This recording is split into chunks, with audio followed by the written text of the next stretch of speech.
Hey guys, what is going on? Welcome back to another episode. Today, breaking down another fight. This time it is on the mini account. This is on my little level 30 account on server 22. Actually just broke 15 million the other day, but this at this time I was only 14.7 million. And this is just a crazy battle. I can't believe I won this by how big of a margin I won this, but just goes to show how important it is to set your teams up right no matter how strong you are. When I look at this and I'm looking at this guy's tech, his decoration, his unit's power, his wall of honor, he has a ton of power, huge power difference over me. You know, he's got level 8 components. He's got 3 of them. He's got level 7s. I don't have any level 7s on the bottom aside from the one on the left side there. But I mean, that one's not giving me that much power, especially when you're compared to the missile. The missile level 7 is a pretty big jump, especially for me. And looking at the HP, hero defense, attack that he's getting from that, I mean, pretty much double across the scale, and then including almost 3 times as much HP for the heroes that he's getting for all those. So pretty big advantage. His gorilla, he doesn't have it unlocked yet, but it's still leveled up pretty high there. This is his second squad. I will say that it's his second squad. It's not his main squad. Because if I'm looking at this and where he's got things leveled up, he has a ton of upgrades on his tank, which tells me that his tank is his first team, which is kind of odd because he has Stepman in here. So he must have just got Stepman. I'm guessing this may be a free-to-play player. I'm not quite sure. And so his first team has probably got Mason in there, along with Kim, Marshall, Williams, and Murphy would be my guess. But still, for a second team, if he had this team set up right with this kind of power, he should be able to win this. I don't know why he couldn't win this if he had this set up right. Obviously the skills are lacking. His skills are way behind on mine. And I will say this, typically I always tell you guys to dump everything into your first squad. But if you have heroes that are 4-star on your second squad, you can get their skills up to 10. It's not going to kill you to get their skills from 5 to 10. It is extremely cheap, and you're getting a ton of return on value for those upgrades. So getting Carly, he could have got all those skills up to 10. Diva, Tesla, all those could have been upgraded to level 10 on those skills there. And again, I don't have a amazing team either. My Morrison's 2-star, my Lucius is 2-star, my Skylar was only 4-star at the time, my Carly's 3-star. So I have a pretty weak team when you think about it. So it's not like I have a bunch of 5-stars and I was going up against this guy. Star rating level, he does have me, maybe outnumbered. Maybe I'm slightly ahead here. But my power, I do have a big power difference over him because of my Diva. Having that at 5-star, all those skills over 30. She's just so strong, and that's literally where all my power comes from. The rest of my squad really isn't that leveled up, pretty weak in comparison. Most of that power does come from Diva. And then here is the big difference maker. As you saw, Diva, absolutely massive. I give her a 4-star gun. She's got a 2-star data chip, and she just goes to work. And you look at the damage here, 12 point, almost 13 million damage that she does. Wipes out the enemy team so fast. And if we go and actually watch the fight, you'll see here how fast this team goes down. And you have to think too, this guy, he has Stepman, a tank. He's got 2 aircraft heroes and then 2 missile heroes. So he has no team buff on this. Not 5%, not 10%, 20%, everything like that. He's got 0. And team's going down pretty quick there. As you see, I just got 2 skills off basically for Diva, and that's pretty much it. Pretty clean wipe. Just no time for him to defend, to attack back, or do anything. My front line stays alive, and that just tells you a ton right there. Because my Lucius extremely weak, He has some level 20 gear. That's about it.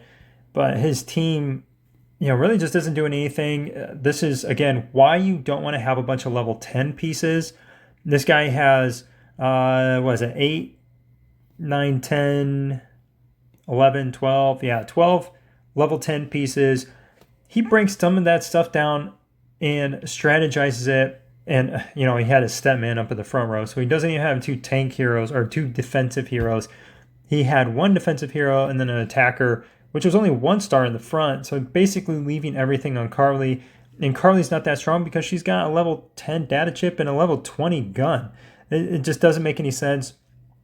If this was me, I'd be breaking down the radars and armor pieces on everybody in the back row and getting the Carly's radar and armor piece up to level 40 for her, and then destroying her level 20 gun and the data chip, and just throwing any kind of defensive hero. I would throw in a missile. I mean, it could be a purple missile defensive hero into here, or an aircraft, another purple aircraft hero, to get the buff for the team. At least give your guys something. Give them another 5%.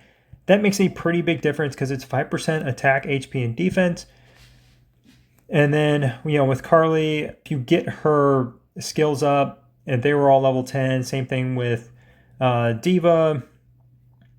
Swift, you could have leveled those up too. I mean, technically, you can go all the way up to 20 with Carly and D.Va and Tesla skills if you really wanted to.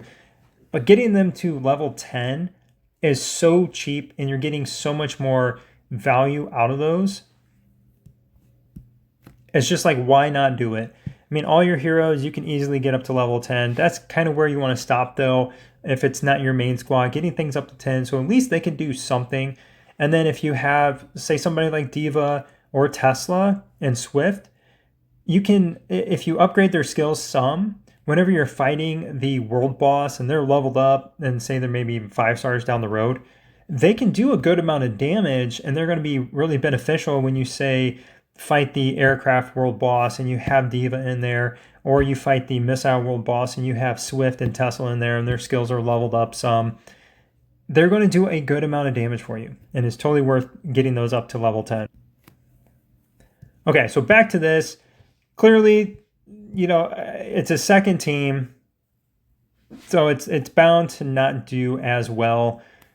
But building this team right, he should have just ran through me, picking a skill chip set to stick with. He put air on here, but he only has 1 aircraft hero in the back and only 1 aircraft hero in the front. If he throws in another aircraft hero in the front, that would make a little more sense, having 2 aircraft heroes and then to go along with those data chips. But the attackers in the back are not getting, your Tesla and your Swift are not getting all the benefits they normally would from those skill chips, because these are aircraft specific. Overall, though, I mean, this guy's got so much power over me. He's got tier 10 troops, and I got tier 9. I should not be beating this guy. I mean, not that somebody with tier 9 or somebody with tier 10 should automatically just beat somebody with tier 9 troops. I'm not saying that at all. But with as much power as this guy has with his drone, his troops, it's not like he just has tier 10 troops and that's the only thing he has on me. He's got everything on me. I mean, drone level, it's so much stronger. His, his skill chips here are behind on mine. But the components, he's got so much power out of there. He just needs to build a better team. And this is why, this isn't about, okay, well, you got to gear this here, gear this there. This is about why it's so important to build a good team, have the heroes in the right places, and not just throw a bunch of heroes onto a team and think it's going to be okay because you look so strong. Looking at this, when you go to click on a truck and I see 17.6 million and I go, well, I probably won't be able to beat this guy. And then I clicked on it and I saw this lineup and I'm like, man, I could probably give this a decent shot. Not thinking I was going to absolutely destroy him. So be smart with your team lineups. Make sure you're getting those lineup buffs. And then on top of that, be smart with the gear. Don't just throw a bunch of level 10 gear on your second team just because it's your second team. do the right things, even though it is your second team. Focus on the defense for your defensive heroes.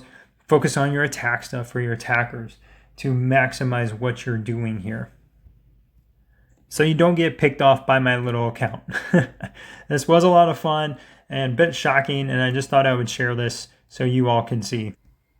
And just for comparison, I wanted to show you a fully built team so you can see that, hey, very similar power, almost the exact same power, 17.5 million compared to the other guy that I just beat. But when you're looking at the team, he's got a full tank squad, so he's getting the 20% type buff. He does have the Kim weapon on here. And while, again, his gear, it could be so much better because he's got a level 20 stuff all over the place. I certainly have an advantage there having the 4-star gun on my D.Va. And even when I click on the stats here, you'll see my D.Va does a ton of damage, even though my team dies a bit faster here. And I think this may be a free-to-play player too, because he went all in on the Violet. But at least the defensive stats are upgraded on both Murphy and Violet. So he's getting a lot of defensive stats from those guys, buffing the team. And then the Kim is, while she's not maxed out, she's still pretty high. Mason, he's not going to do a ton of damage for you. And then Marshall is back there buffing everybody. So overall, a big difference. And then looking at the army again, drone level, it wasn't as high as the other guy. It's only level 100. And chips, I don't understand this, why people are mixing chips. You need to have one hero type. This is your main squad. I don't care if they're, just throw purples in there. Don't be throwing in the legendary missile chips and throwing in the aircraft chips. Your team isn't really getting that much of a buff from them because they're not aircraft heroes. You see, it says at the beginning of battle, your aircraft heroes gain a shield. Well, what's the point of having this when you're running tanks? This guy has a little bit of advantage here on the drone components. Nothing crazy there. The gorilla levels are pretty much the same thing for the training levels, but he's got a lot more work done in the special forces tree, his units. So he's got quite a bit of power from those decorations. Of course, he's got some power there on me, not too much. And then the units, he's running level 9s. He's not even running level 10 units. He's got level 9 units.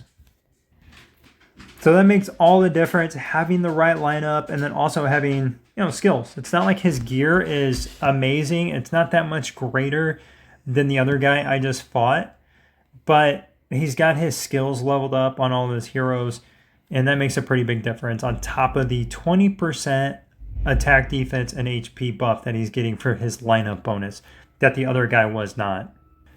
But that's it for today. I just thought I would jump on here, show you guys this, just to help break down the importance of a few different things on how to build your teams properly and why it makes such a big difference. As always, thanks again for watching, and I'll catch you guys in the next one.